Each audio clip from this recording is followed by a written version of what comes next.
Je suis super contente de vous retrouver et vraiment, j'ai pris cette journée à part. Je suis restée chez moi. On sait qu'on est quand même tous aussi un petit peu en canicule et j'espère que ça va pour vous et qu'il fait pas trop chaud d'où vous me retrouvez dans vos maisons, vos appartements. Moi, je suis restée chez moi pour préparer, pour être dans la présence de Dieu et vraiment pour parler à vos cœurs ce soir parce que bah, vous m'avez vraiment beaucoup touché et beaucoup bouleversé pour ce webinaire. Parce que d'abord, j'ai jamais reçu autant de questions et de commentaires que sur cette thématique qui est venue dans mon cœur, comme ça, très rapidement et je suis surprise vraiment du flot, de commentaires et de questions et puis, de toutes les voilà, de tous les commentaires. J'ai plus de 20 pages et encore ce sont des commentaires qui sont triés. J'ai plus de 250, commentaires et demandes donc c'est important, c'est énorme et donc je me rends compte que c'est vraiment une thématique, qui est importante pour vous dans votre vie. Donc j'ai pris le temps, de prier et de penser vraiment à ce que je veux vous partager. Alors, avant de commencer, bah, je veux prier, bien sûr. Je veux qu'on prie ensemble parce que, on a besoin du Saint-Esprit et je sais que ce soir, le Saint-Esprit va faire son œuvre. Alors je veux qu'on prie. S'il vous plaît, fermez vos yeux avec moi. Saint-Esprit, nous t'invitons dans ce rendez-vous, dans ce webinaire et nous savons que tu es là. Et Seigneur, tu vois tous les besoins qu'il y a. Toutes les personnes qui ont une détresse, qui ont des questions, qui vraiment passent par des moments difficiles et qui disent qu'elles ne te ressentent pas, qui ne comprennent pas le chemin. Alors Saint-Esprit, je prie que tu charges mes paroles et mes mots de ta pensée et de ton esprit et que tu amènes des clés et des réponses, vraiment des délivrances et des libérations ce soir, qu'il y ait des pensées qui soient transformées et des personnes qui soient libérées, qu'il y ait des chaînes qui tombent et qu'il y ait des murailles, vraiment des tours, des enfermements qui soient vraiment brisés au nom de Jésus. Je prie, Seigneur, que ta lumière et que ta parole brille dans les ténèbres et que tes enfants sortent de toute captivité, qu'ils sortent de toute prison dans laquelle l'ennemi les a enfermés et qu'il y ait vraiment de la délivrance et de la joie dans le nom puissant de Jésus. Amen. Amen et amen. Gloire à Dieu. Alors, chers amis, je vous remercie de ce que déjà certains d'entre vous, vous nous avez dit bonjour en ligne. J'ai pu voir déjà plusieurs commentaires et des personnes qui ont mentionné d'où elles nous rejoignaient. Puis vous savez, nous, ça nous fait toujours tellement plaisir de savoir qu'il y a des gens de la région parisienne, mais aussi il y a des gens de la Suisse, de la Bretagne, comme je viens de voir passer, mais aussi des gens qui nous rejoignent de Kinshasa ou d'autres parties du monde. Et si vous n'avez pas eu le temps de nous faire un petit coucou, bah, n'hésitez pas de nous dire d'où vous nous rejoignez. Bonjour Florence du Cameroun, alléluia. Et waouh, Christine de Chambon-sur-Lignon. Et waouh, Bruno de Clermont-Ferrand. Je connais bien Clermont-Ferrand, j'ai fait mes études là-bas. Mexique, Johan. Waouh, alléluia, Dieu vous bénisse. L'Autriche aussi, Christiane du Cameroun, ça va très vite. L'Alsace, la Suisse, Goma, RDC, Désiré, que Dieu vous bénisse. Alléluia. Le Bénin, Tunisie, Toufik, soyez bénis. Hélène, waouh, Ginette de Québec, je crois. Ça va tellement vite. Kinshasa, la Creuse, Aurélie, soyez bénis, Aurélie, je vous connais. Alléluia, Eure-et-Loir, Rose, Anne, Clermont-Ferrand, Marie, c'est merveilleux, c'est merveilleux, c'est vraiment une grâce. Montréal, gloire à Jésus. Alléluia. Merci Seigneur. Ben, je suis tellement heureuse de vous rencontrer et qu'on soit ensemble. Vous savez, j'ai eu pas mal de voyages ces derniers temps qui ont fait que bah, je n'ai pas pu avoir ces webinaires, mais je vais en avoir au mois de juillet, donc possiblement deux au mois de juillet, un maintenant, puis un fin juillet, puis un aussi au mois d'août. C'est important pour moi de reprendre ces moments qui sont vraiment des moments bénis. Maintenant, j'ai eu pas mal de voyages depuis mars jusqu'à juin. J'étais en Grèce, puis en Bulgarie. Et puis après en Suisse, la semaine dernière en Allemagne, aussi dans ce mois de juin. Heu, donc au Canada aussi, pas mal donc de voyages et j'étais très touchée par nos amis suisses, avec lesquels j'étais la semaine dernière, tellement ils étaient, vraiment touchants. Ils sont entrés dans mon cœur tellement de gentillesse, tellement d'amour, tellement de remerciements de venir et de les visiter. Donc c'est aussi important, c'est vrai, de se déplacer, d'aller là où sont les gens et de pouvoir être une bénédiction pour eux. Donc vraiment, je me réjouis de cela. Alors les amis, on va louer le Seigneur, on va vraiment accueillir la présence de Dieu et on va entrer directement dans ce sujet qui est si important pour votre vie et pour lequel je crois vraiment que Dieu va vous toucher et va vous libérer ce soir. Alors on va écouter une adoration ensemble. Je pense que c'est PCC Musique, l'église Paris Centre Chrétien d'ailleurs, que j'ai le privilège de, voilà, de diriger. En tout cas, si vous passez par la région parisienne, vous devez venir me saluer à Paris Centre Chrétien. Allez, on loue le Seigneur ensemble, c'est parti.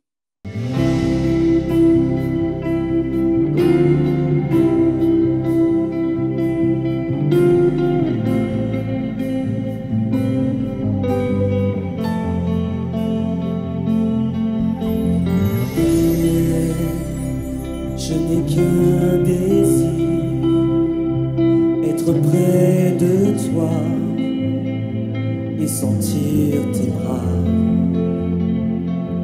Oh Père, tu as envoyé ton Fils bien-aimé pour quiconque croit.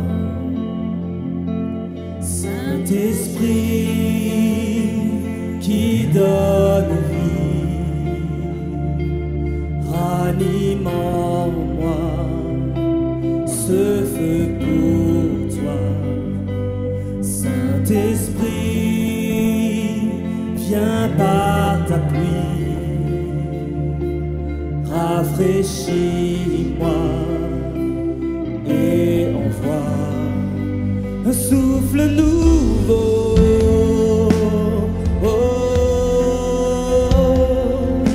Un souffle nouveau,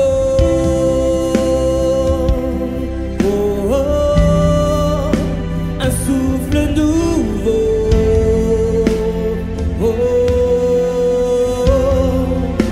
un souffle nouveau.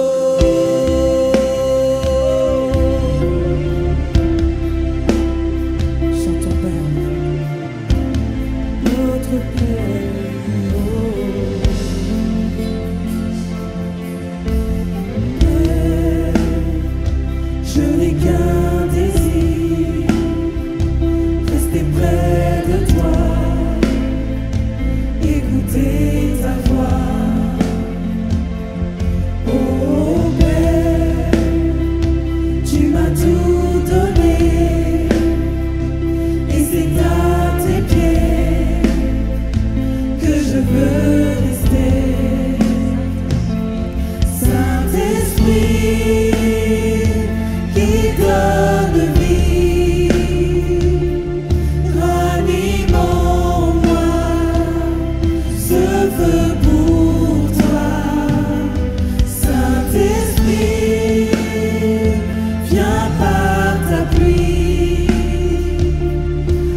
gloire à Dieu. C'est exactement ce que je crois que vous allez recevoir ce soir par l'Esprit de Dieu, un souffle nouveau dans le nom de Jésus. Vous savez, Jésus a dit, vous connaîtrez la vérité. Écoutez-moi bien, je vous en supplie. Jésus a dit, vous connaîtrez la vérité et la vérité vous rendra libre. Alléluia. C'est tellement important parce que la plupart d'entre vous qui êtes présents, eh bien, vous êtes en souffrance. Vous m'avez dit des choses et je veux en parler qui montrent qu'il y a une détresse à l'intérieur de vous et c'est pas obligé que ça reste comme ça et ça doit pas rester comme ça et ça va pas rester comme ça, je vous le dis.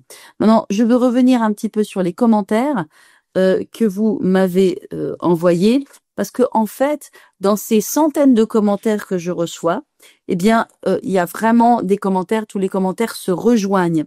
Je vais prendre quelques exemples. Joey dit, je ressens un grand vide. Comment retrouver ma vie de prière et ressentir à nouveau la présence du Saint-Esprit? Il y a Max Obed qui dit, je ressentais tout un vide à l'intérieur de moi et j'ai l'impression que Dieu m'a laissé. C'est terrible d'entendre cela.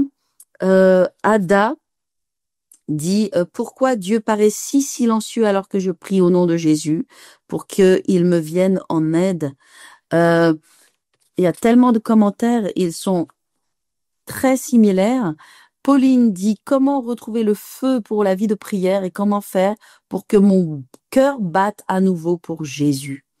Mireille dit comment faire pour retrouver mon premier amour avec le Seigneur, comment prier des prières efficaces. Florence dit j'ai une lourdeur spirituelle, comment m'en sortir? Yacine dit comment rester connecté à Dieu alors qu'on se sent déconnecté. Alain dit la prière en langue peut-elle nous reconnecter? Sabrina dit le désert spirituel me décourage, je me sens comme si j'ai trahi mon sauveur. Waouh. Marie Fanta nous dit pourquoi je me sens à certains moments comme vide, que Dieu ne me répond et ne bouge et que je n'ai aucun repère. Nadège dit j'ai arrêté de travailler pour travailler mon cœur et là je suis comme dans le désert. Vous voyez tous ces commentaires qui se rejoignent. Florence dit j'ai une grande solitude d'autant que je n'ai pas d'église proche et oui ça c'est difficile. Marie-Christie dit pourquoi les chrétiens vivent pendant des années avec le même désert. Bernard dit je n'entends plus la voix du bon berger. Jean-Michel dit je suis dans deux déserts, un affectif et l'autre en recherche d'emploi. Claude dit comment survivre lorsque c'est interminable ce désert. Ginette, je vais terminer rapidement, mais il y a tellement de commentaires, mais au moins que j'en lise quelques-uns. Comment faire pour augmenter ma foi? J'ai la crainte d'être rejetée par Dieu.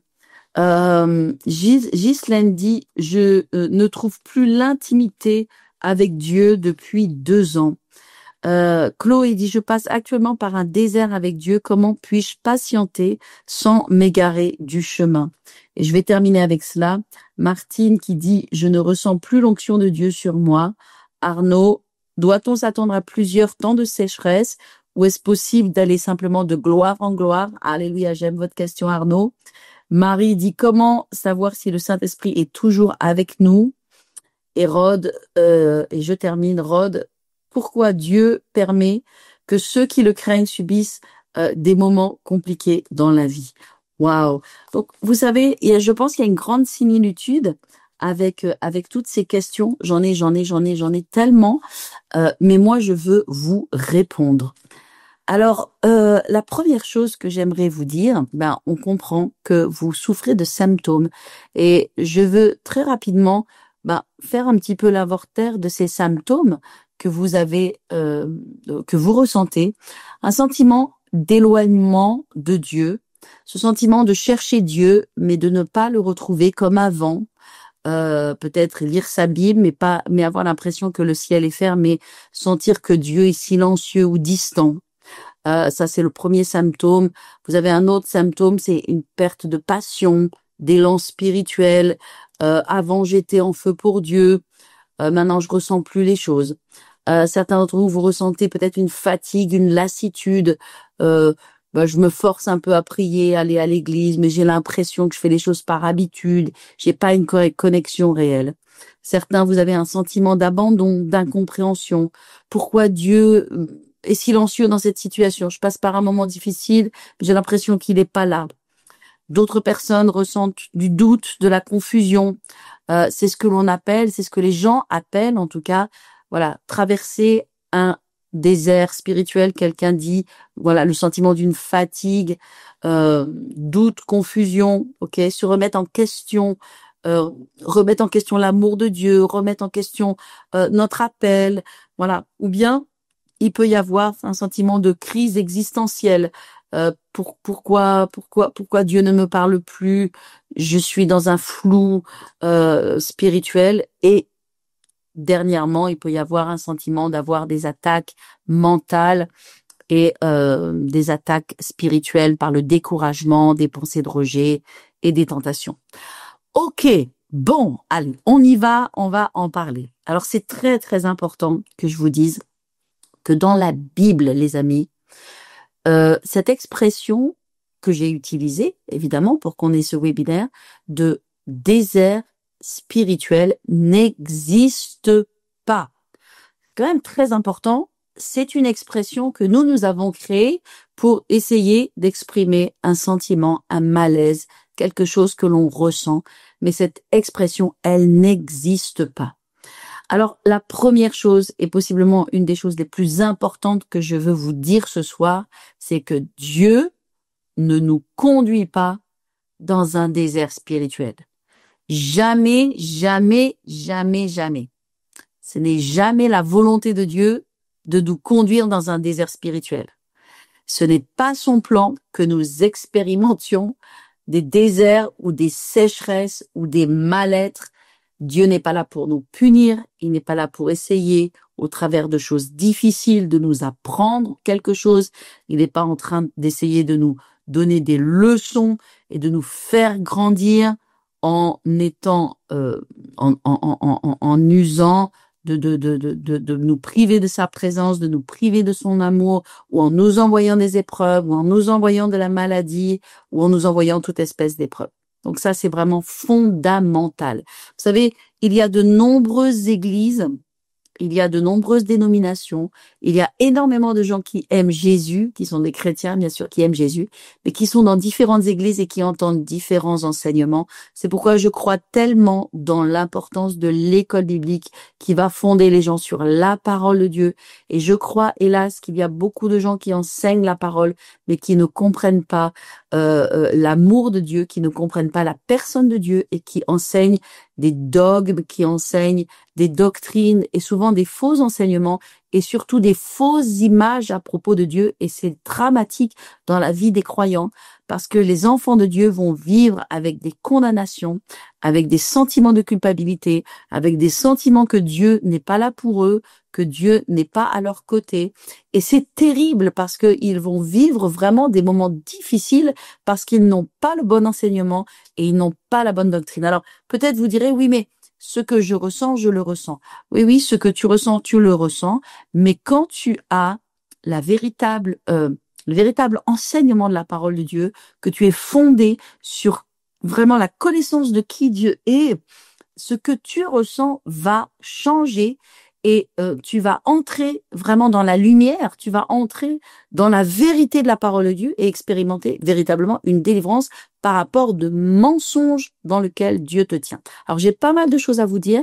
Peut-être là, à l'instant, ça répond pas tout de suite à toutes vos questions, mais je vous demande d'avoir un tout petit peu de patience parce que je vais vous expliquer.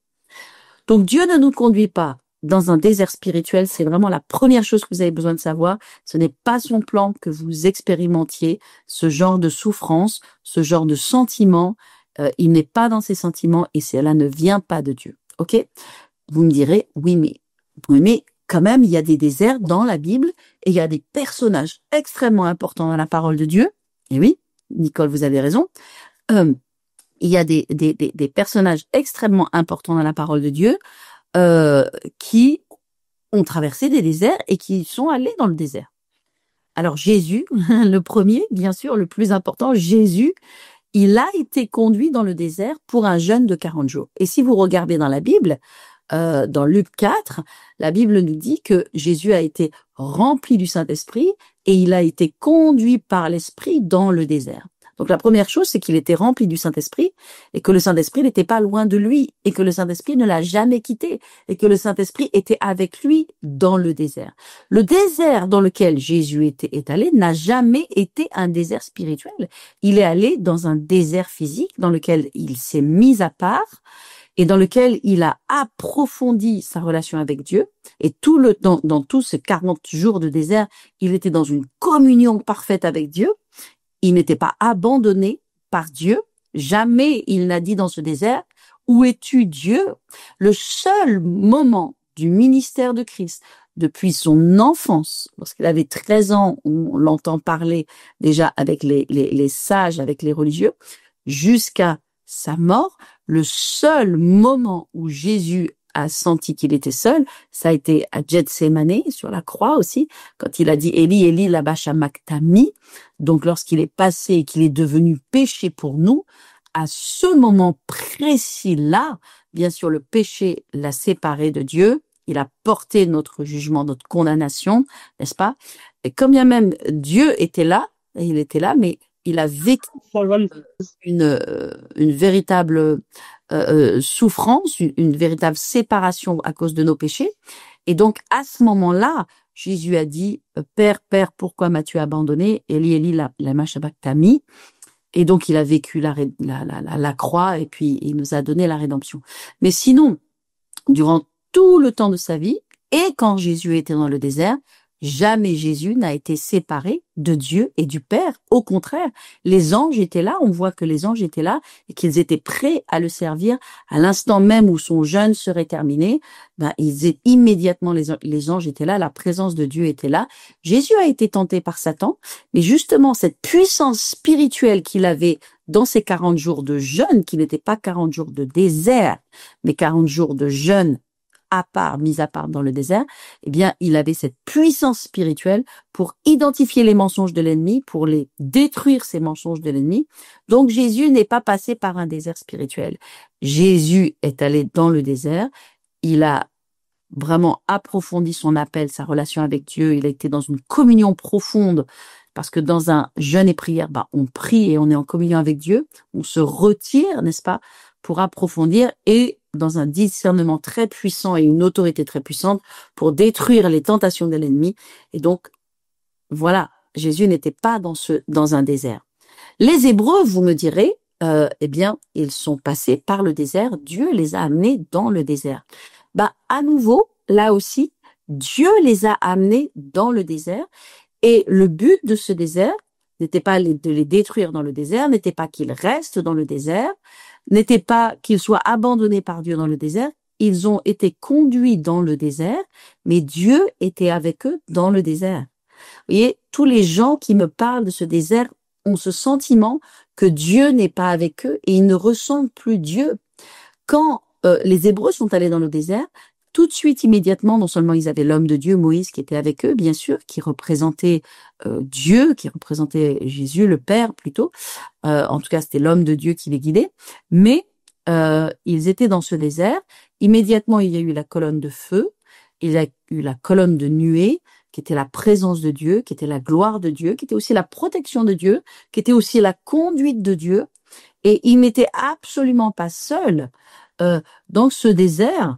Le but de ce désert, c'est comme ils quittaient l'Égypte et qu'ils n'avaient jamais encore marché avec ce je suis, ce Dieu qu'ils ne connaissaient pas encore. Le but de ce désert, c'était d'être avec eux dans cette transition pour leur apprendre à le connaître comme étant le pourvoyeur, à le connaître comme étant celui qui est là, à le connaître comme étant celui qui marche, qui est là avec eux, et donc n'était absolument pas de les abandonner, de sorte qu'ils soient vraiment seuls, tristes et qu'ils ne ressentent pas la présence de Dieu.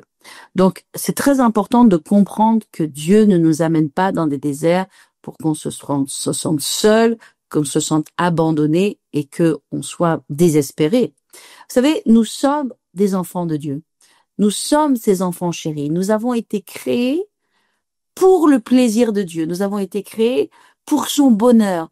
Et la chose que Dieu aime le plus, c'est être en communion avec nous. Quand tu fléchis tes genoux dans ta chambre et que tu parles à ton Dieu, c'est le moment que Dieu attend. Il attend d'être dans cette relation avec toi. Il t'attend. Parfois, il peut t'attendre longtemps parce que peut-être tu ne viens pas dans cette intimité de prière. Mais il t'attend et il t'aime et il te tend la main continuellement. Alors vous me direz, oui, mais dans Osée, ah oui, dans Osée, eh bien, il y a un verset qui est Osée 2:4. Alors Osée, il représente Jésus, c'est ce prophète à qui Dieu demande d'épouser une femme prostituée, une femme qui va avoir des amants. Et cette image que Dieu donne, il donne cette image entre, bien sûr, Dieu, Osée, qui représente Dieu, et cette femme prostituée qui est le peuple de Dieu, qui n'est pas très intéressé par Dieu, mais qui est plus intéressé par d'autres dieux et par le fait d'aller donner son cœur et son adoration à d'autres dieux.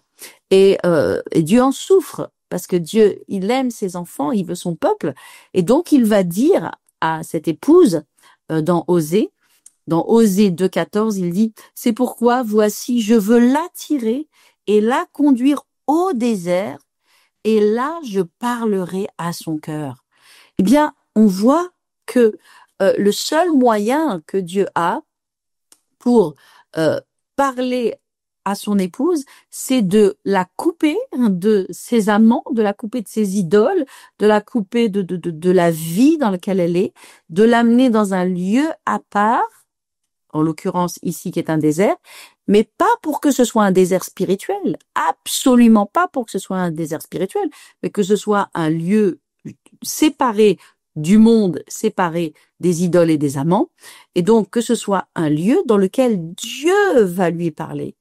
Donc, vous voyez, ça n'a rien à voir avec ce que l'on peut appeler et considérer, je passe par un désert spirituel, Dieu n'est pas là, je ne ressens pas Dieu, il ne me parle pas.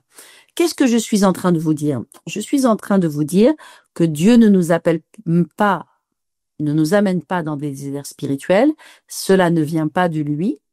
Je ne suis pas en train de dire que les personnes ne ressentent pas ce qu'elles ressentent, mais je vais vous donner les clés, des clés très simples et très faciles, parce que dans le royaume de Dieu, les choses ne sont pas compliquées. Dans le royaume de Dieu, on débloque les situations simplement. Et je vais vous dire, plus c'est simple, plus c'est Dieu. Et plus c'est compliqué, moins c'est Dieu. Vous savez, Jésus, il a pris un petit enfant, il l'a mis au milieu de ses disciples, et il a dit, à moins que vous ne receviez le royaume de Dieu comme un petit enfant, vous ne pouvez pas avoir part au royaume de Dieu. Ça veut dire qu'il faut revenir à des choses simples parce que Dieu est simple, qu'il ne nous demande pas des choses compliquées et qu'on sort aussi des situations qui peuvent nous paraître compliquées de façon simple parce que les choses de Dieu, elles sont simples et ça c'est une bonne nouvelle. Alléluia. Alors, j'aimerais aussi vous dire à propos d'Élie parce que voilà quelqu'un aussi qui s'est retrouvé au désert, qui s'est retrouvé dans un désert. Élie a confronté Jézabel. Et quand il a confronté cette puissance des ténèbres qui était Jézabel, il a fui et il est parti au désert. Oui, mais qui était dans le désert? Dieu était dans le désert. Dieu n'avait jamais quitté Élie et Dieu était là, il avait envoyé son ange. Et qu'est-ce que Dieu a dit à Élie? Eh bien, c'est très, très important ce qu'il lui a dit. Il a envoyé son ange et il lui a dit mange et bois. Et à deux reprises, Élie a dû manger et boire. Et moi, je vous dis, mes amis, vous qui souffrez, vous qui pensez Dieu n'est pas là, je traverse des épreuves, je ne vois pas encore les solutions, je n'ai pas ma percée, je ne ressens pas sa présence, je ne ressens pas son amour, je me sens abandonné. Je vais vous dire une chose, il y a vraiment quelque chose dans le fait de boire la bonne boisson, la bonne eau vive, et aussi de manger la bonne nourriture. Parce que quand tu bois l'eau vive, et non pas l'eau de la tradition, et l'eau de la religion, et l'eau de la condamnation, et l'eau des fausses doctrines et des fausses images que l'on a pu implanter dans notre cœur par des prédications et des messages et des enseignements qui ne viennent pas de Dieu, pas de la parole de Dieu. Alléluia. Amen. Eh bien, quand on boit l'eau vive, Jésus a dit, venez à moi et buvez de l'eau que je donne. C'est ce qu'il a dit aussi à la Samaritaine. Si tu bois de cette eau, tu n'auras plus jamais soif. Et Élie, qui était dans une détresse absolue parce qu'il était confronté par une puissance des ténèbres, bien sûr, eh bien là, il a fallu qu'il mange et qu'il boive 2 fois et qu'il mange la bonne nourriture. Et la bonne nourriture que tu dois manger, c'est la parole de foi, c'est la parole de Dieu. C'est la parole de foi qui dit que Dieu t'aime, que Dieu est avec toi, que tu as la victoire sur tous tes ennemis, que tu es plus que vainqueur en Jésus-Christ, que celui qui est avec toi est plus grand que celui qui est contre toi, que Dieu t'a toujours aimé, il ne t'a jamais abandonné, que Jésus a dit, je suis avec toi tous les jours jusqu'à la fin du monde. Et il t'a dit que la victoire qui triomphe du monde, c'est notre foi. Il a dit que tout ce qui est né de Dieu triomphe du monde. Et c'est la parole de foi que tu dois manger, mes amis. C'est pourquoi c'est très important de vous dire, je crois tellement dans l'école biblique. J'ai fait une école biblique quand j'avais 20 ans. La première chose que Dieu m'a demandé, c'est de laisser mes études et d'aller à l'école biblique. C'était essentiel pour moi que je puisse imprimer dans mon cœur la bonne image de Dieu, que j'ai la bonne image de Dieu et que j'ai la bonne identité spirituelle de qui je suis en Jésus-Christ. Sur la base de cette connaissance fondamentale de qui je suis, Dieu, à ce moment-là, pouvait construire dans ma vie et m'amener dans son plan et dans sa destinée. Donc, la première chose que Dieu m'a demandé, c'est de laisser mes études et d'aller à l'école biblique. C'est pourquoi je crois tellement dans l'école biblique et que dans notre église et dans mon ministère, j'ai mis de côté pendant de longues années l'école biblique parce que ça prend beaucoup de notre temps, de mon temps, beaucoup d'énergie. Mais le Saint-Esprit et vraiment Dieu a remis dans mon cœur en disant, il y a tellement de gens dans la détresse parce qu'ils n'ont pas le bon enseignement. Reviens à l'école biblique. Et je suis revenue, j'ai fait déjà 2 sessions de 6 mois, 550 diplômés. Certains diplômés dans les 2 sessions nouvelles que je viens de faire, 2 ont été diplômés depuis Tahiti. Alléluia. Ça veut dire vraiment le monde entier a été touché, non seulement la région parisienne qui est venue sur place, mais l'école biblique s'est faite vraiment à l'international. Et j'étais en Suisse récemment et tellement de gens m'ont remercié, m'ont pris dans les bras en disant merci, on est des diplômés d'école biblique. J'étais tellement touchée. Et ça, de par le monde, que ce soit au Canada, en Afrique, à Madagascar. Je viens de rencontrer la semaine dernière une personne dans notre église qui est venue spécialement de Madagascar. Il m'a dit, je suis diplômée de votre école. Je suis tellement enthousiasmée. Mais vous savez, c'est le fondement de votre vie qui va transformer toutes vos détresses, toutes vos souffrances, tout ce que vous ressentez et qui est réel, que vous ressentez vraiment et sur lequel vous sentez qu'il y a un manque de percée. Mais oui, mais parce qu'il vous faut la bonne nourriture, il vous faut cette eau vive qui va vous transformer, il vous faut cette parole qui va vous établir sur le ferme rocher et qui va vraiment vous donner l'assurance et la confiance. Et vous allez ressentir sa présence encore et les choses vont vraiment être transformées.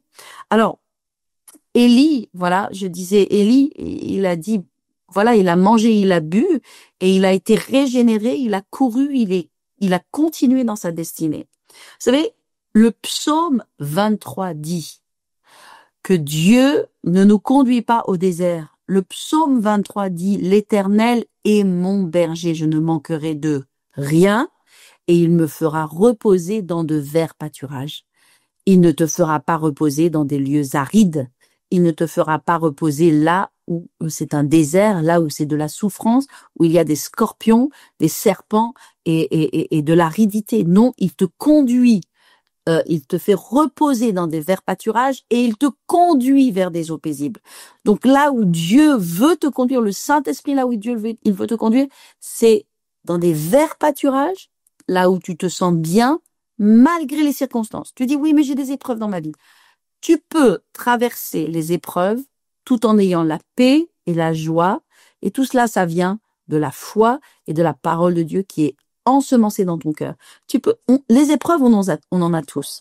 La Bible dit qu'il pleut sur le juste et sur l'injuste, bien sûr.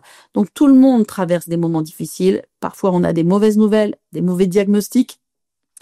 On a des craintes. On ne sait pas comment on va gérer cette situation, quelle va être la finalité de cela.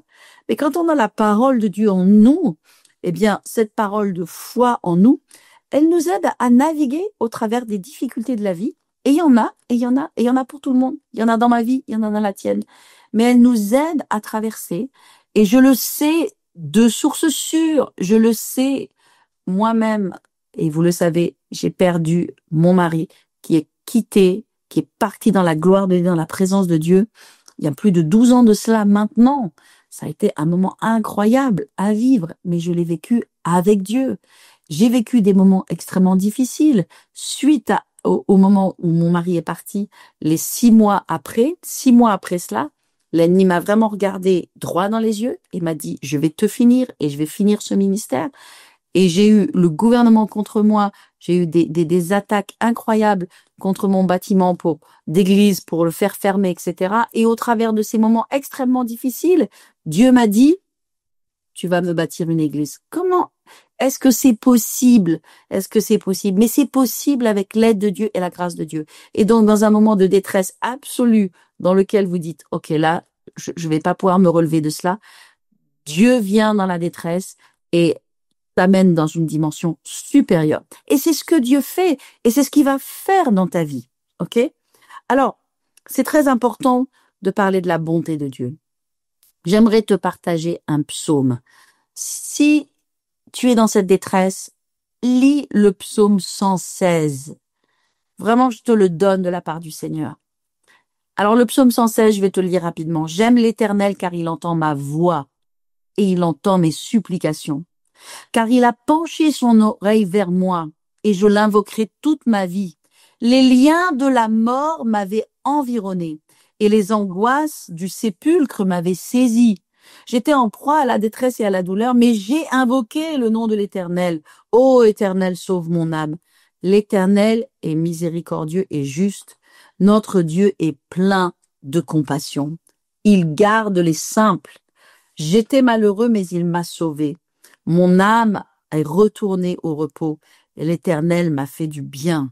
Oui, il a délivré mon âme de la mort, mes yeux des larmes et mes pieds de la chute, et je marcherai devant l'Éternel sur la terre des vivants, etc., etc. Alléluia! Quel beau psaume! Amen! Vous savez ce que Dieu dit? Il dit dans Jérémie 29, 11, « Car je connais les projets que j'ai formés sur vous, dit l'Éternel, projets de paix et non de malheur. » Donc voyez-vous, Dieu n'envoie pas des déserts spirituels. Alléluia! Dieu, il est là pour nous restaurer. Il est là pour nous conduire dans le chemin. Il n'est jamais un agent de destruction ou de punition. Maintenant, si tu crois cela, si on t'a enseigné cela, si tu as reçu ces paroles en toi, si tu crois que Dieu peut être l'auteur de ton mal-être, que Dieu est loin de toi, que Dieu n'est pas content de toi, que Dieu voit qu'il y a des péchés dans ta vie et donc il te rejette. Si tu penses ces choses qui ne sont pas bibliques, qui ne sont pas Dieu, on est dans le temps de la grâce. Et dans le temps de la grâce, la main de Dieu est étendue vers chacun de nous pour nous aider, pour nous soutenir, pour nous aider à aller dans le bon chemin. Dieu est avec nous. Un jour, l'Église sera enlevée. Un jour, le temps de la grâce sera refermé. Un jour, la porte sera refermée et les gens ne pourront plus entrer. Ceux qui ne sont pas sauvés, ceux qui n'auront pas choisi Jésus, c'est terrible. Et ils passeront dans les temps de la fin. Mais aujourd'hui, on est dans le temps de la grâce. On est des enfants de Dieu. On est la pupille de ses yeux. On est les favorisés les bien-aimés du Seigneur. Et donc Dieu nous aime et il est là pour nous et il est avec nous et il est tout proche de nous et il est à l'intérieur de nous et il ne nous quitte pas. Et tu peux toujours compter sur lui. Et ce n'est pas une question de ressenti, c'est une question de connaissance. Tu as besoin de connaître. Tu as besoin de connaître pour ressentir. Beaucoup de personnes, elles veulent ressentir. Mais Dieu est parfois dans le ressenti et parfois Dieu n'est pas dans le ressenti, mais que tu ressentes ou que tu ne ressentes pas, la connaissance de qui Dieu est, mais la foi dans ton cœur. Et la foi dans ton cœur te donne de l'amour pour Dieu parce que tu sais qui il est. Et en l'occurrence, je vais te dire une chose, la foi dans ton cœur va produire le ressenti. Mais à vouloir le ressenti sans avoir la connaissance de qui Dieu est, ben c'est courir après quelque chose que c'est pas dans le bon ordre en fait. Tu as besoin de savoir qui Dieu est, avoir la foi dans sa parole, de qui il est, de son amour pour toi, et ça produit de l'amour, ça produit de la joie, ça produit de la délivrance, de la libération, de la liberté, et puis cette envie de prier, et cette envie d'être en communion, en connexion avec Dieu. Et puis, il y a toute la grâce, il y a toute la présence de Dieu, il y a toute la joie, il y a toutes ces émotions aussi qui vont se manifester. Et elles viennent après. La joie est la conséquence de la foi. Et la foi, c'est la connaissance. Et la foi, connaître produit. Alors, c'est important que je vous explique plusieurs choses néanmoins, parce que j'ai vécu certaines choses dans ma vie qui font que je suis passée par des moments difficiles et il y avait des raisons et il y avait des transitions et je veux vous en parler parce qu'il y a quand même des situations qui font que parfois c'est important de se remettre en question. Dans ma vie, quand j'étais jeune, Dieu m'a parlé, j'avais 18 ans. Et il m'a demandé de faire quelque chose, il m'a parlé très clairement. Vous savez, parfois les gens disent « Dieu m'a dit », mais en fait, il y a beaucoup de suppositions et de présomptions dans la vie des enfants de Dieu, dans le Dieu m'a dit. Et il faut vraiment, quand on dit Dieu m'a dit, être bien sûr que Dieu m'a dit et pas être dans une présomption ou une imagination ou une suggestion. Maintenant, je vais dire Dieu m'a dit. Vous savez, le mot Dieu m'a dit, je ne le dis pas souvent. Je le dis quand vraiment je sais que Dieu m'a dit. Donc, quand j'avais 18 ans, Dieu m'a parlé. Je voulais être psychologue. Je voulais faire psychothérapeute ou quelque chose comme ça. Ça faisait des années que je rêvais de faire ces études et j'avais un projet, je voulais aller en fac de psy. Tout était bien ficelé pour moi. J'avais aucune difficulté à me poser, à répondre par rapport à mon avenir. Parfois, les jeunes, ils savent pas ce qu'ils veulent faire. Moi, je savais vraiment. Puis Dieu me parle et il me dit, je veux que tu fasses 3 choses. Premièrement, je veux que tu apprennes ma parole. Deuxièmement, je veux que tu apprennes l'anglais. Et troisièmement, je veux que tu apprennes à savoir comment gérer une entreprise. J'ai dit, Seigneur, oh là là, ça, je comprends pas ce que tu me demandes. Ça me plaît pas du tout. Ça correspond pas du tout à mon plan. Et puis je comprends pas pourquoi. Et j'ai dit non, je peux pas faire ça. Et je suis partie en fac de psy. Alors, quand je suis partie en fac de psy, j'étais plus dans le plan de Dieu. Parce que Dieu m'avait demandé d'aller dans cette direction. Et je suis partie en fac de psy. Maintenant, Dieu m'aimait toujours. Il était toujours avec moi. Et sauf que j'étais plus dans sa volonté et j'étais plus dans son plan. Quand je suis sortie du plan de Dieu, j'ai découvert que, en fait, quand Dieu a un plan et qu'on sort du plan de Dieu, c'est pas facile. Et là, j'ai eu comme le sentiment d'avoir une chape de plomb au-dessus de moi et comme si il y avait quelque chose. Et j'avais l'impression de tomber en dépression, alors que je n'ai pas de dépression. Je n'ai jamais été dépressive, ni avant, ni après, mais j'étais juste plus dans la volonté de Dieu. Je vais vous donner un petit peu un exemple. Kenneth Hagin dit que nous, les prédicateurs, vous savez, avant de prêcher, bah, on va pas prêcher pour raconter juste ce que l'on veut raconter. On doit se tenir devant Dieu, on cherche la direction de Dieu, on apprend à attendre Dieu et on doit prêcher ce que Dieu veut qu'on prêche. Donc, on a besoin d'avoir cette sensibilité à l'esprit et ça nous arrive de parfois nous tromper. Ça nous arrive de peut-être pas assez nous préparer spirituellement et puis on va dans une réunion, on dit OK, bon bah non, bah bon, je pense que je vais prêcher cela, je vais aller dans cette direction et on se trouve sur l'estrade et là d'un seul coup, on se dit waouh, là j'ai le sentiment que le Saint-Esprit n'est pas dans cette direction, c'est pas la bonne direction, il y a quelque chose qui va pas. Et Kenneth Hagin, il explique ça, il dit quand on passe à côté du Saint-Esprit, quand le Saint-Esprit nous demande quelque chose, de prêcher, d'enseigner dans une direction, parce que il y a des besoins dans la salle, nous on sait pas ce dont les gens ont besoin, donc on imagine avec nos propres pensées, mais on suit pas la direction du Saint-Esprit. Eh ben, il dit le sentiment que nous on ressent en tant que prédicateur, c'est ce sentiment de prendre une douche en chaussettes. Alors je sais pas si vous avez déjà imaginé de prendre vos chaussettes en laine, là, des bonnes chaussettes en laine, et d'aller dans votre douche et de prendre votre douche avec des chaussettes. Horrible, d'accord? Et c'est son expression à lui, et je me suis souvenue de cette expression parce que j'ai trouvé que le sentiment de passer à côté de Dieu quand tu prêches, ça arrive à tout le monde, à tous les prédicateurs, de passer à côté de Dieu, bah oui, parce que parfois, bah, on passe à côté, parce que parfois on discerne pas la direction de Dieu, le plan de Dieu, ok. Bah, on n'a pas la graisse habituelle, on n'a pas l'aisance habituelle, c'est pas très drôle. On prend une douche en chaussettes. Ok. Donc on se dit la prochaine fois, ok Seigneur, la prochaine fois, je vais mieux me préparer, mieux discerner quelle est ta direction, etc. Donc quand moi je suis partie, c'est pour vous donner l'expression du ressenti. Et que j'aime bien cette expression aussi. Euh, Quand moi je suis partie en fac de psy, alors que Dieu m'attendait pour que j'étudie sa parole, bah j'ai trouvé que j'étais pas au bon endroit, que c'est quelque chose qui n'allait pas, je me sentais pas bien. Si vous regardez Jonas, vous voyez que Jonas, Dieu lui parle et lui dit va à Ninive et prêche à Ninive. Et qu'est-ce qu'il fait? Il dit oh non non, moi je vais pas à Ninive, ça me plaît pas du tout.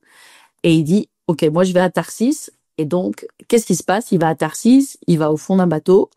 Et puis là, il y a une tempête, les choses se passent pas bien, il se retrouve au fond de la mer, et là, il se fait avaler par un gros poisson, et là, il est dans le ventre du poisson, et puis il trouve que c'est plus du tout drôle, en fait, c'est très inconfortable, et là, il va crier à Dieu, et il va dire, Seigneur, il va comprendre que, ok, il n'est pas allé dans la bonne direction, et immédiatement, quand il va demander à Dieu de l'aide, quand il va dire, il va se repentir, il va dire, ok, et il va prier, il va dire, Seigneur, ok, je veux faire ta volonté, etc.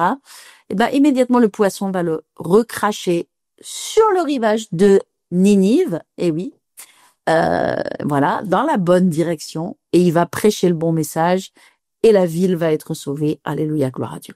Donc, parfois, c'est important que je vous explique cela. Parfois, on peut se sentir pas bien, mais ça, c'est pas pour tout le monde, hein. Je pense que la plupart des gens, pour beaucoup de gens, il y a une méconnaissance du fait que je ressens plus Dieu, je ressens plus la présence de Dieu, je pense que Dieu n'est pas là, et donc je me sens mal, j'ai de la difficulté à prier, et je pense que les gens, ils ont besoin d'être renforcés dans leur identité spirituelle, dans leur connaissance de l'amour de Dieu, ils ont besoin d'être rassurés, de sortir de la condamnation et de la culpabilisation, pour reprendre cette communion avec Dieu et ce sentiment de grâce et que Dieu les aime et qu'il est leur Père et qu'il est là. Voilà. C'est important d'expliquer, par exemple, que quand même la naissance du protestantisme est venue par Martin Luther et que dans ces années 1500 quelque chose, eh bien, ce Martin Luther qui cherchait Dieu il était à genoux et il faisait un pèlerinage de plus, un de plus, et il avait les genoux ensanglantés parce qu'il montait des marches, des centaines de marches sur les genoux, à prier Dieu et à chercher Dieu par ses propres forces. à chercher à plaire à Dieu. Il désespérait de ressentir la présence de Dieu, désespérait d'entendre la voix de Dieu, désespérait et donc il mettait de plus en plus d'efforts et de souffrances pour, voilà, pouvoir connecter avec Dieu. Et Dieu ne lui a répondu qu'au travers d'une parole, et ça c'est l'amour de Dieu et la grâce de Dieu. Et il lui a dit une parole de l'Écriture, bien sûr, de sa parole, et il lui a dit, mon juste vivra par la foi. Il a été interpellé, il était sur ses genoux, en train de penser que à éclater et ensanglanter ses genoux, c'est ce qui allait amener l'amour de Dieu et la grâce de Dieu et la communion avec Dieu dans sa vie. Et Dieu lui a dit non, non, pas du tout. Il lui a dit, mon juste vivra par la foi. Alors, et en d'autres termes, c'est comme si Dieu lui disait, ok, relève-toi, mon coco, et essuie un peu tes genoux, là. Je t'ai pas demandé tout ça. Va voir qui je suis dans ma parole, parce que je suis avec toi et je t'aime. Et maintenant, monte dans la foi et va dans la foi la foi et l'assurance que je suis avec toi, je suis ton Père, je t'aime, je t'ai racheté, je suis allé à la croix pour toi, j'ai tout fait pour toi, mon amour est infini et je suis avec toi, je suis ton Père, je ne te quitterai pas, je ne t'abandonnerai pas. Beaucoup d'entre vous, c'est ce que vous avez besoin d'entendre. Ce sont des paroles d'affirmation et d'appréciation que vous avez besoin d'entendre parce que il y a de la condamnation, il y a de la culpabilisation, parce que vous avez peut-être fait des erreurs, vous avez fait des choses à la mauvaise façon, peut-être vous êtes éloigné de Dieu, peut-être il y a eu des péchés dans votre vie, peut-être il y a eu des choses imparfaites, mais il y a des choses imparfaites dans la vie de tout le monde, et même des serviteurs de Dieu font des erreurs, se trompent, ne sont pas parfaits, on essaie de l'être le moins possible, c'est pas pour autant que Dieu est contre eux et que Dieu est contre vous. Donc, certains d'entre vous, c'est ce que vous avez besoin d'entendre. Et n'oubliez pas que Romains 8 nous dit, car il n'y a plus de condamnation pour ceux qui sont en Jésus-Christ. Ça veut dire que le message de la condamnation et le message de la culpabilisation et le message que t'es jamais assez bien et le message que tu dois faire les choses par tes propres forces n'est pas le message de Dieu. C'est le message des hommes, c'est le message des religieux, et c'est pas le mien. Et c'est le message de beaucoup de messages qui sont sur les réseaux sociaux et parfois dans les églises, mais ce n'est pas le message de Dieu. Le message de Dieu, c'est que Dieu est avec toi, il est proche de toi et il t'aime et il ne te juge pas, il ne te condamne pas, mais il t'aide et il est en train de te conduire dans le fait de grandir, de te perfectionner, bien sûr, et dans le bon chemin de Dieu.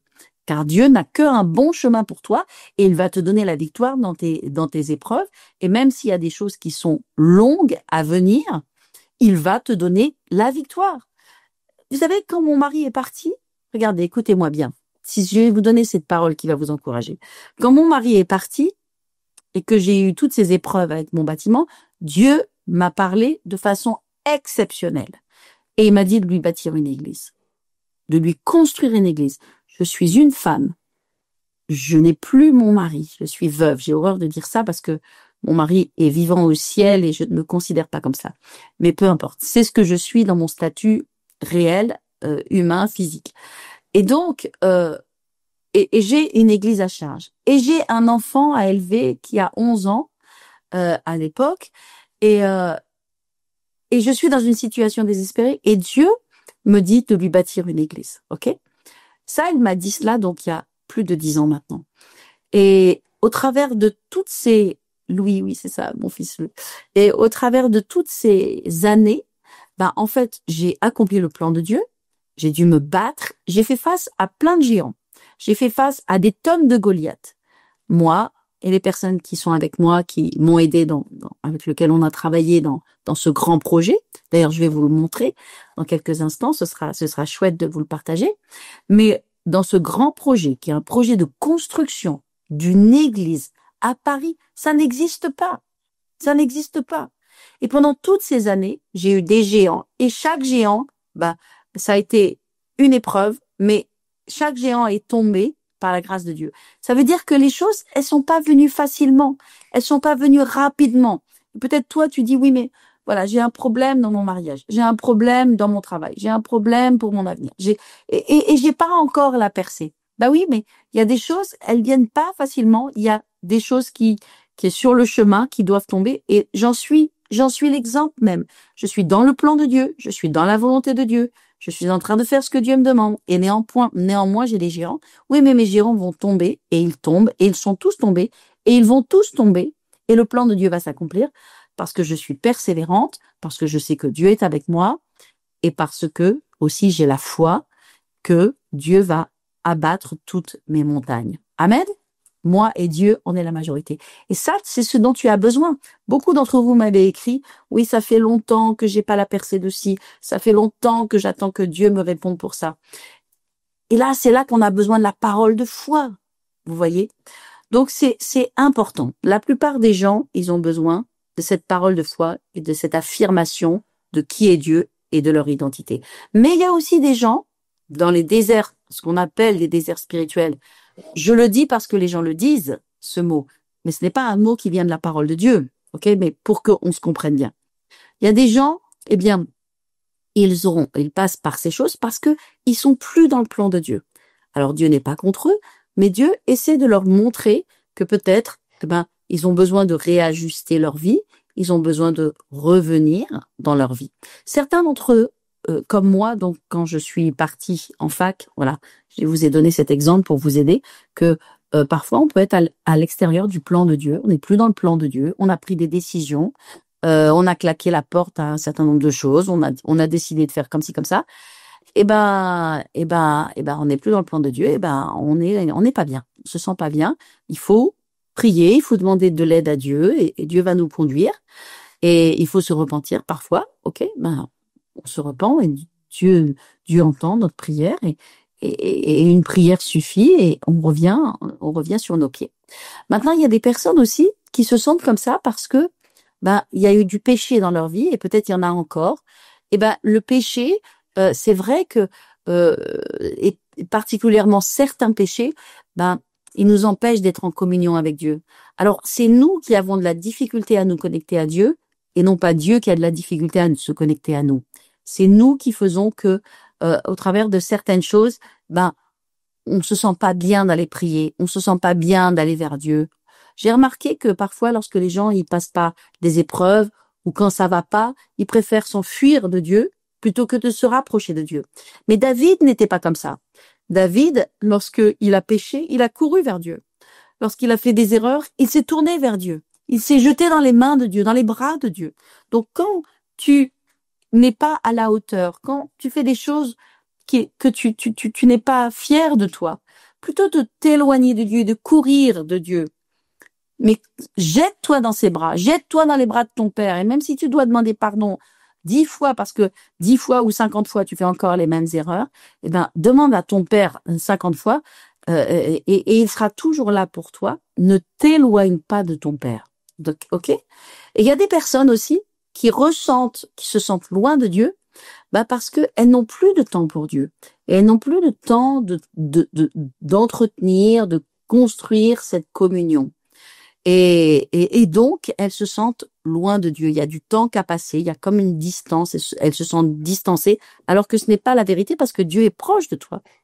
Et donc, elles ont besoin de reprendre cette communion, elles ont besoin de revenir au pied du Maître et les choses vont recommencer. Alléluia. Alors, moi, j'aimerais vous donner des clés, OK? Et j'aimerais vous dire ce soir comment sortir de ce désert spirituel que vous ressentez. Je veux vous donner des clés simples. Jusqu'à présent, j'aimerais savoir, les amis, si ce que je vous ai dit, ça vous a parlé. Est-ce que ça vous aide? Est-ce que vous recevez? Alléluia. Faites-moi un petit commentaire.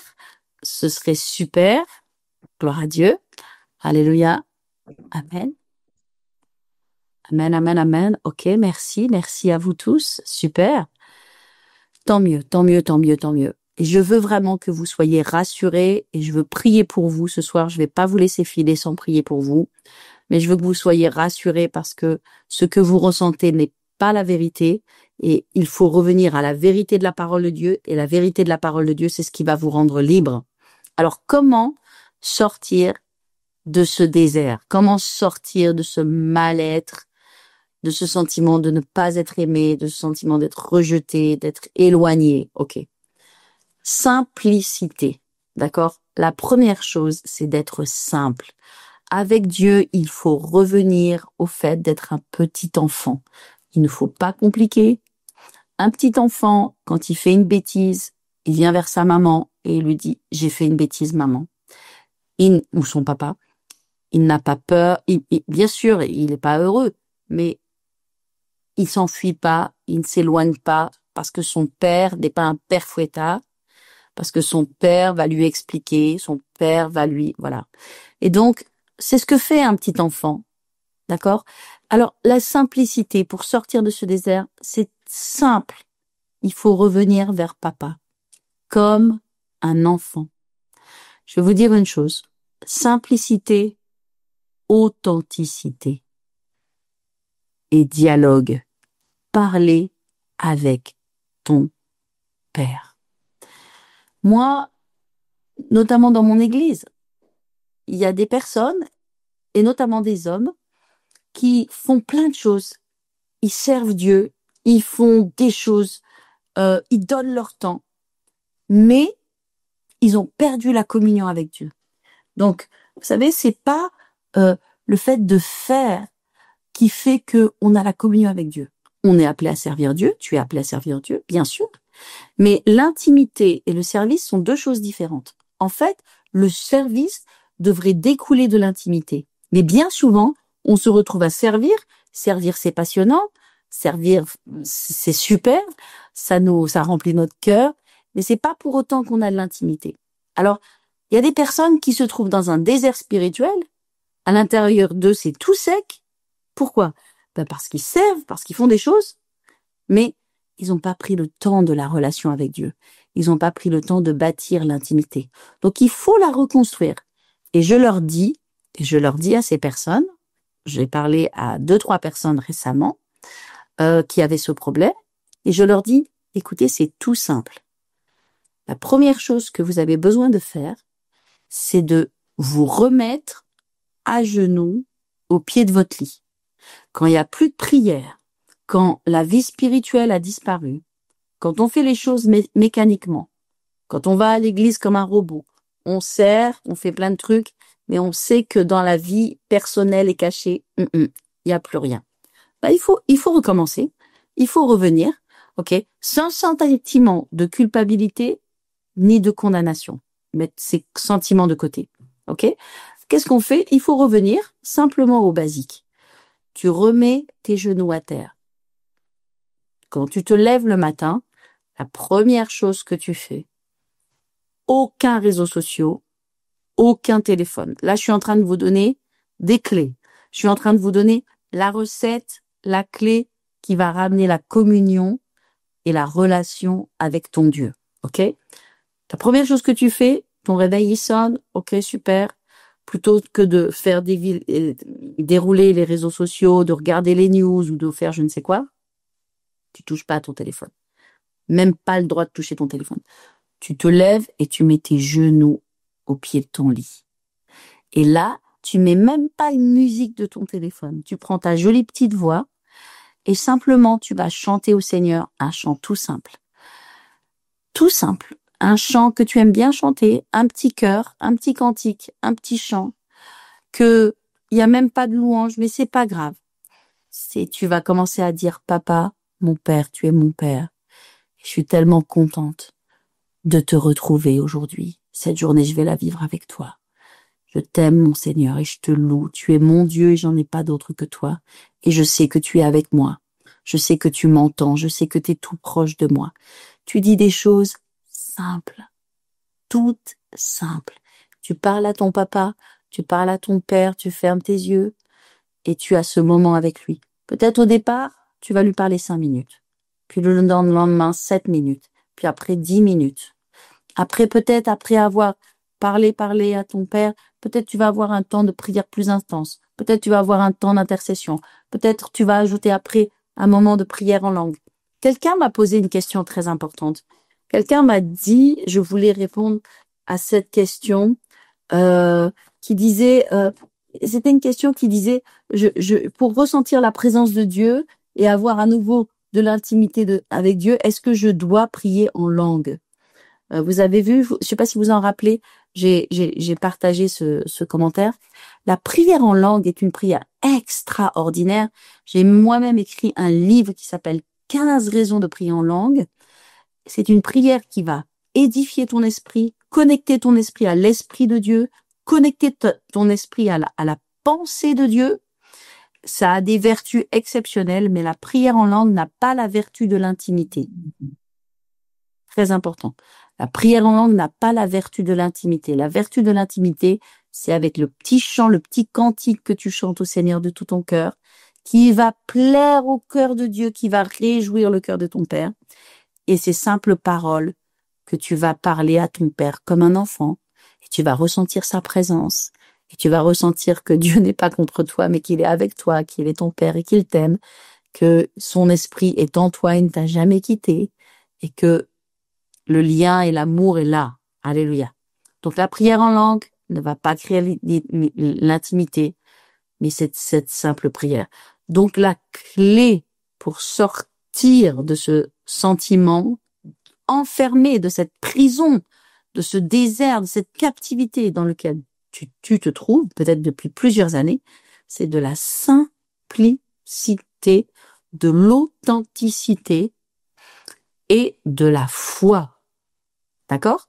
Donc on a dit petit cœur, prière, parler à ton Dieu, refuser et rejeter tout le sentiment de condamnation et de culpabilité, et foi. Maintenant, il faut mettre ta foi, et la foi, c'est très important. La foi, c'est croire ce que Dieu dit qu'il est, croire sa parole, croire son amour, croire qu'il est là, croire.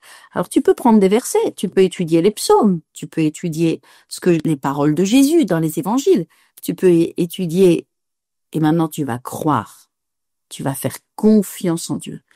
Eh ben, ces simples clés-là, elles vont maintenant ramener la grâce, le sentiment que Dieu est là.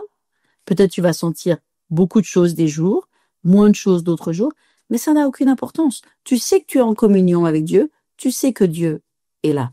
Puis, bien sûr, dans ta prière, tu vas demander à Dieu de te conduire, que si tu n'es pas au bon endroit, eh ben, qu'il va t'aider, qu'il va te donner, et tu vas prier, et il va t'aider. Si tu dis, Seigneur, si j'ai manqué quelque chose, s'il y a des choses que j'ai pas compris, merci Seigneur, parce que tu vas m'éclairer, tu me conduis, tu mets en moi le vouloir et le faire selon ton bon plaisir. La Bible dit que Dieu met en nous le vouloir et le faire selon ton bon plaisir. Donc Seigneur, merci, parce que tu mets en moi le vouloir et le faire. Tu me conduis sur ton bon chemin si je m'en suis éloignée, si j'ai fait des erreurs dans mes choix, dans mes décisions. Merci Seigneur, tu me conduis dans la vérité, tu me conduis dans ce qui est bon.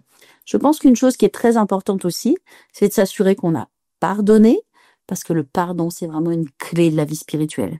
Les gens qui vivent dans du non-pardon et qui sont dans la critique, dans la médisance, dans le fait de continuellement ressasser des choses, d'avoir de l'amertume dans le cœur, c'est des choses qui bloquent la vie spirituelle.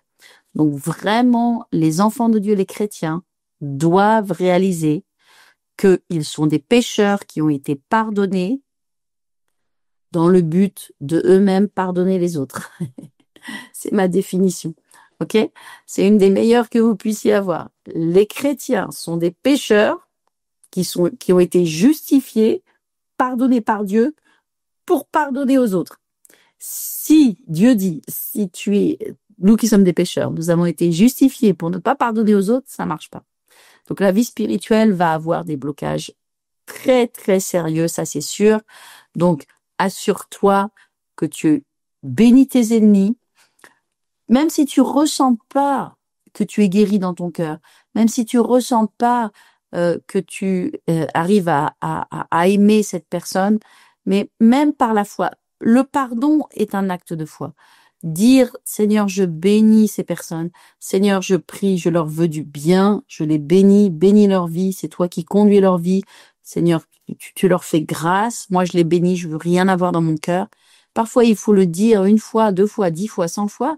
Et après, au bout d'un moment, de toute façon, le ressenti reviendra. Mais ressenti ou pas ressenti, quand tu fais ça, Dieu est avec toi. OK? Donc, euh, voilà, c'est vraiment simple. Tu mets ta petite main, ta toute petite main dans la grande main de Dieu et Dieu va faire le reste. Donc, la clé, c'est vraiment de la simplicité, de l'authenticité et de la foi, et ça va remettre du sourire. Ça va remettre du sourire dans ta vie. Ça va remettre du sourire dans ta vie spirituelle. Ça va remettre de la grâce. Il va y avoir de la liberté. Il y a des chaînes de mensonges de l'ennemi, de tromperies de l'ennemi, qui te gardent dans des prisons démoniaques et religieuses qui vont tomber ce soir dans le nom de Jésus. Amen. Alléluia. Alors je vais prier pour toi ce soir, si tu le veux bien, dans le nom de Jésus. Amen.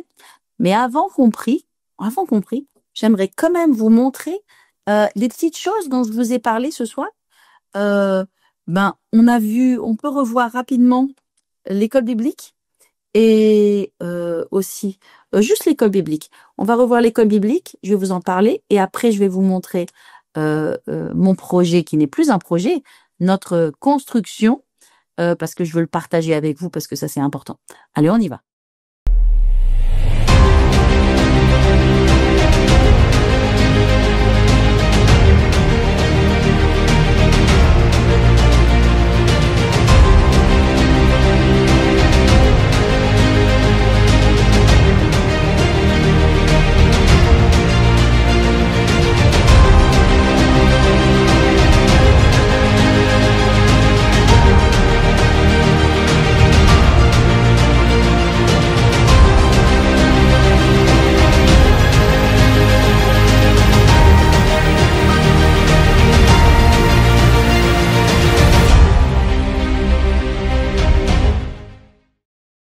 Alléluia. Les amis, j'aimerais que vous fassiez partie de cette école biblique et peut-être Dieu vous y appelle. Et si Dieu vous y appelle, foncez dans le nom de Jésus, que vous soyez de la région parisienne ou que vous soyez où que ce soit dans le monde entier.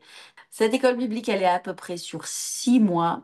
Elle est le moins cher possible, vraiment au prix les plus bas qui soient, pour permettre à un maximum de gens d'être formés, qu'il y ait le moins d'obstacles possible. Et puis c'est surtout une école biblique qui est enseignée par des gens d'expérience, des hommes et des femmes de Dieu qui sont vraiment bâtis dans la foi. Amen. Des gens qui sont vraiment établis sur la parole de Dieu, qui racontent pas n'importe quoi, et qui vont vraiment vous enseigner la parole de foi, de sorte que vous soyez forts et que vous soyez puissants. Et moi-même, j'enseigne dans cette école. Je vous encourage vraiment à vous inscrire. Et je pense que, voilà, en tout cas, tous ceux qui veulent en savoir plus, comment est-ce qu'ils peuvent faire, Ursula? Alors, dans le chat, nous venons de vous mettre le lien de l'école biblique internationale. Donc, je vois qu'il y a une personne notamment qui a posé la question pour savoir comment faire à distance. L'école est également 100% en ligne. Donc, un pasteur lui disait, il y a des personnes qui viennent du monde entier. Donc, n'hésitez pas à vous inscrire sur le lien. Et également, il y a une promo pour vous tous qui êtes présents ce soir. Donc, les frais d'inscription, pardon, vous sont offerts. Donc, n'hésitez pas à vous inscrire et à parcourir en fait le site et toutes les informations vous seront données. Et cette école qui est vraiment formatrice, parce qu'il faut voir les témoignages vraiment qu'on reçoit, qui sont énormes, hein, qui sont exceptionnels, c'est à raison simplement de 2 soirées par semaine. Et puis, un week-end par mois. Le samedi, il y a des cours sur le samedi, un week-end par mois. Donc voilà. Donc en fait, c'est très, très fluide et c'est possible. Et il y a voilà, des petits temps de repos. Il y a quelques semaines de repos sur les 6 mois pour les vacances de Noël, etc. Et ça commence quand, Ursula? La prochaine session, elle est en octobre. Oui, la prochaine session commence le lundi 13 octobre. Ok, ne manquez pas les amis, pensez-y, priez à ce sujet, je ne peux que vous encourager. Moi, l'école biblique, elle a transformé ma vie, elle a changé ma vie, elle a donné vraiment le départ de ma vie spirituelle et ministérielle avec Dieu. Beaucoup d'entre vous, vous êtes appelés par Dieu à faire des choses, mais vous ne pouvez pas les faire si vous n'avez pas le fondement de la parole de Dieu. Donc soyez bénis par cela. J'aimerais vous montrer quelque chose de plus, je vais vous montrer mon projet bâtiment, qui n'est pas un projet, qui n'est plus un projet parce qu'on a déjà mis le pied maintenant dans la construction. Bientôt, je vous montrerai des images de construction. Donc, est-ce qu'on peut voir ça?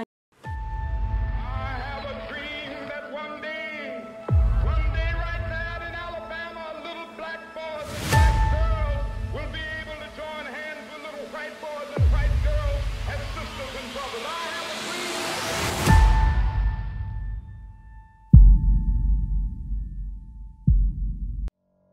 Le grand Martin Luther King a dit comme cela, I have a dream, j'ai un rêve.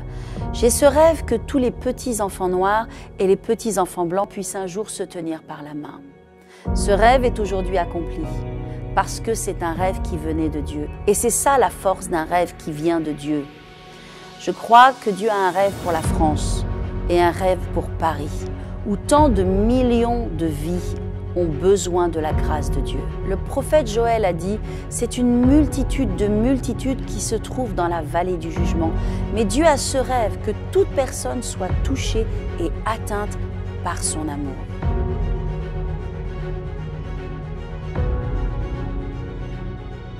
Mes amis, il y a 9 ans de cela, mon mari est parti soudainement vers le Seigneur.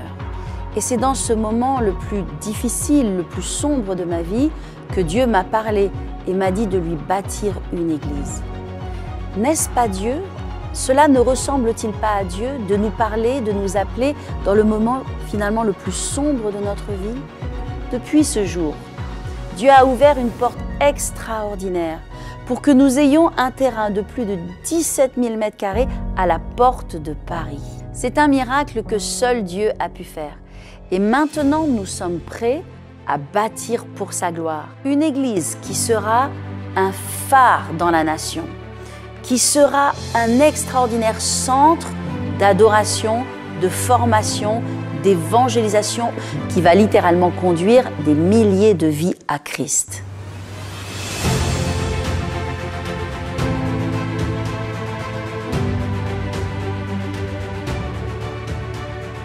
C'est un lieu dans lequel nous allons atteindre la jeunesse qui se perd. Nous allons atteindre les familles qui en ont tant besoin. Nous allons bâtir et rebâtir les mariages et même impacter la vie des enfants pour l'éternité. Mes amis, ça s'appelle la grâce de Dieu. Alors, en avant pour les âmes. Et laissez-moi vous partager une phrase que Dieu a mise dans mon cœur. Paris Centre Chrétien, le centre chrétien de Paris.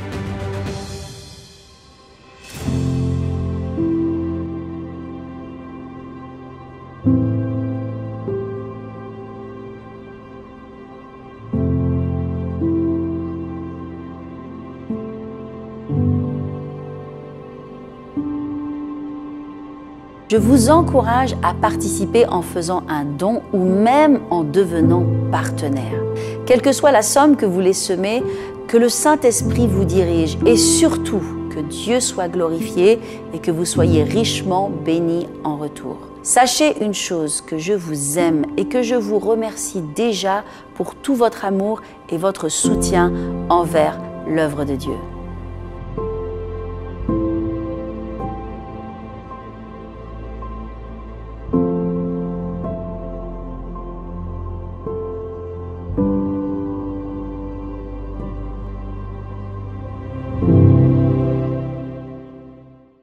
Alléluia, gloire à Dieu. Les amis, ça me fait tellement plaisir de partager ça avec vous et c'est vrai que je veux le partager pour toute la francophonie parce que ce n'est pas juste mon projet, c'est le projet de Dieu pour nous tous afin que la parole de Dieu soit prêchée, que les gens soient sauvés. Je vous remercie pour vos prières. J'ai besoin de vos prières. J'ai besoin que vous me souteniez. Et j'ai vu passer Laetitia, sois bénie Laetitia, qui dit « Je suis une Déborah ». Et oui, j'ai des Déborah de par le monde, c'est-à-dire des femmes qui s'engagent avec moi et qui soutiennent ce projet. D'ailleurs, le projet, vous pouvez le retrouver. Ursula va le mettre en ligne sur www.ursula.com bâtireunrêve.com. Et il y a des Déborah et des Gédéons. Les Déborah, c'est des femmes, les Gédéons, c'est des hommes qui soutiennent ce projet et donnent la somme de 1 000 euros. Alors, si vous voulez participer et faire partie de ce grand projet pour la gloire de Dieu, j'ai besoin de vous, les amis. N'hésitez pas, si Dieu vous parle, foncez, foncez. Et vraiment que le nom de Jésus soit élevé. Puis s'il y a des personnes qui veulent aussi être des Déborah et des Gédéons, mais qui ne peuvent pas semer cette somme, mais qui veulent être des personnes qui soutiennent mensuellement, qui font un don mensuel de 50 euros, plus ou moins, pour soutenir cette construction, gloire à Dieu. Et vous, Laetitia, Déborah, les Gédéons qui êtes déjà engagés, je vais vous faire une vidéo bientôt, je vais vous parler, je vais vous envoyer des nouvelles parce que la construction, elle est en cours et ça, vous avez besoin de le savoir. J'entretiens évidemment une relation et je vais l'entretenir davantage avec mes Déborah, mes 300 Déborah et mes 300 Gédéons. Je les ai pas encore, j'en ai quelques-uns déjà, mais peut-être vous voulez aussi faire partie de ces Déborah et de ces Gédéons. Alors n'hésitez pas et on est ensemble. C'est important de soutenir des projets qui viennent de Dieu. En tout cas, soyez bénis les amis. Et maintenant, je prie pour toi. Je prie pour ta délivrance et je sais que ce soir, il y a quelque chose dans le monde spirituel. Il y a un shift. Ça veut dire il y a un changement. Il y a quelque chose qui change parce que tu peux pas recevoir la parole de Dieu qui est plantée dans ton cœur ce soir, la vérité de la parole de Dieu sans qu'il y ait une transformation dans ta vie spirituelle et ça va pas se manifester dans un mois, ça va se manifester à partir de maintenant dans le nom de Jésus. Alors, si tu veux bien mettre tes mains comme cela, fermer tes yeux et recevoir maintenant. Quoi que tu sentes, ça n'a aucune importance. Si tu ressens, alléluia, si tu ressens pas, tu vas te lever de cette prière et dire amen, j'ai reçu, c'est pour moi et maintenant ma saison spirituelle change. Et maintenant j'entre dans la bénédiction, dans la plénitude, dans la communion et dans l'intimité avec Dieu et rien ne me volera dans le nom de Jésus. Seigneur, je prie pour chacun de tes enfants qui voit ce live, ce webinaire, maintenant même ou en replay. Et je les bénis dans le nom de Jésus. Je te bénis. Et je déclare que la bonne main du Seigneur est sur toi. Et l'amour de Dieu est déversé dans ton cœur par le Saint-Esprit. Sache maintenant, par la présence du Saint-Esprit, que tu es aimé et que tu n'es pas rejeté. Que Dieu est ton Père. Et je commande dans le nom de Jésus à tous les mensonges de l'ennemi, à toutes les limitations sur ta vie, à toutes les chaînes, les boulets, les liens, dans le nom de Jésus, qui viennent vraiment tout droit dans l'enfer, d'être brisés sur ta vie. Tout ce qui t'a empêché d'avancer à cause de mensonges et de limitations dans ta pensée et dans ton cœur et dans tes émotions et dans ton ressenti, soit brisé maintenant par la puissance du nom de Jésus. Je dis, sois libéré. Que la présence de Dieu vienne sur toi, que l'assurance et la confiance que tu es la prunelle des yeux de Dieu, que tu es un enfant de Dieu, soient restaurées. Et je libère maintenant cette vie de prière. Je libère maintenant cette dimension nouvelle, simple et nouvelle dans la prière. Je déclare qu'il y a vraiment une porte qui est ouverte dans le monde spirituel. Et tu retrouves ta communion et ton intimité avec ton Père. Et je déclare que tu ne seras plus volé et que tes années ne seront plus volées. Et je parle la percée dans tes situations. Et je déclare l'esprit de foi qui vient sur toi. Et tu ne seras plus jamais le même et la même. À partir de maintenant, tes pensées sont changées, ton cœur est changé, ton ressenti est changé. Et maintenant, tu te lèves dans la victoire, comme tout à nouveau, au nom de Jésus. Amen, amen et amen. Je dis, sois béni. Et vraiment, j'étais tellement heureuse de partager ce webinaire avec toi. Amen, amen. Et je te donne vraiment rendez-vous bientôt pour un autre webinaire dans ce mois de juillet. En tout cas, sois bénis, soyez bénis tous. Je vous aime et à très bientôt. N'hésitez pas à vous inscrire pour la conférence Gloire avec Jérémy Potin, David Terry et David Herzog qui va se passer là, ce samedi-là et ce dimanche. Comme c'est déjà plein le samedi, vous pouvez suivre en ligne. Et vous pouvez vous inscrire aussi pour le dimanche après-midi parce qu'il reste encore des places pour le dimanche après-midi. Et bientôt, ce sera complet. Donc, faites rapidement. Soyez bénis, bénis dans le nom de Jésus. Je vous aime. À très bientôt. C'est un trou qui vient de l'adoration, qui perce le ciel et qui permet aux choses du ciel de descendre sur la terre. But when faith meets glory, that's when things start to happen. That's why different movements are coming together in the body of Christ. Si tu fais ce que Dieu te demande de faire, tu n'as pas besoin de prier pour qu'il bénisse ce qu'il t'a demandé de faire, parce que c'est sa volonté. Dieu va te demander de faire des choses simples. Et parce que tu veux obéir, la gloire de Dieu va se manifester. Il ne te demandera jamais des choses compliquées. Et Dieu veut que son Église entre dans la gloire.